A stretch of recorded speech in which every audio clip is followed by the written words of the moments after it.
ஹாய்ங்க, இன்றைக்கி லஞ்சுக்கு முள்ளங்கி சாம்பார் வைக்கலாம் அப்படின்னு அதுக்கு தான் ரெடி பண்ணிட்டு இருந்தேன். நம்ம வீட்டில் டெய்லி சாம்பார் வச்சாலே கூட சாப்பிடுவாங்க. சாம்பார் தூள் போட்டு வைக்கிற சாம்பார், அதுக்கப்புறம் குழம்பு மிளகாய் தூள் போட்டு வைக்கிற சாம்பார், அந்த மாதிரி 2 விதமாக வைப்போம். இன்றைக்கி குழம்பு மிளகாய் தூள் போட்டு தான் சாம்பார் வச்சுருந்தேன்.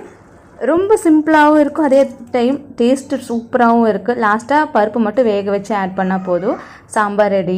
இதுக்கு பார்த்தீங்கன்னா இன்றைக்கி ஆம்லேட் தான் போட்டு கொடுக்கலாம் அப்படின்னு அதுக்கு தான் ரெடி பண்ணியிருந்தேன். இன்றைக்கி தக்காளி வேறு ஆட் பண்ணி கொடுக்க போகிறேன். கவிஷ் எப்படி சாப்பிட்டு வர போகிறான்னு தெரியல. லஞ்சுக்கு பேக் பண்ணும்போது சாப்பாடு நல்லா மேஷ் பண்ணிவிட்டு ஃபஸ்ட்டு தண்ணி ஆட்டம் இருக்குல்லங்க, அந்த குழம்பு ஆட் பண்ணி நல்லா மசிச்சுட்டு அதுக்கப்புறம் சாம்பார் ஒரு கலக்கி அதையும் ஆட் பண்ணி நல்லா இந்த மாதிரி மசிச்சு லஞ்ச் பாக்ஸில் போட்ட பிறகு மேலே இன்னும் கொஞ்சம் சாம்பார் ஆட் பண்ணால் மத்தியான டைம் சாப்பிடல ரொம்ப ட்ரையாக இருக்காது.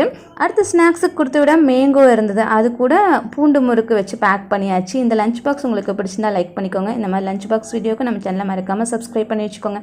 தேங்க்ஸ் ஃபார் வாட்சிங்.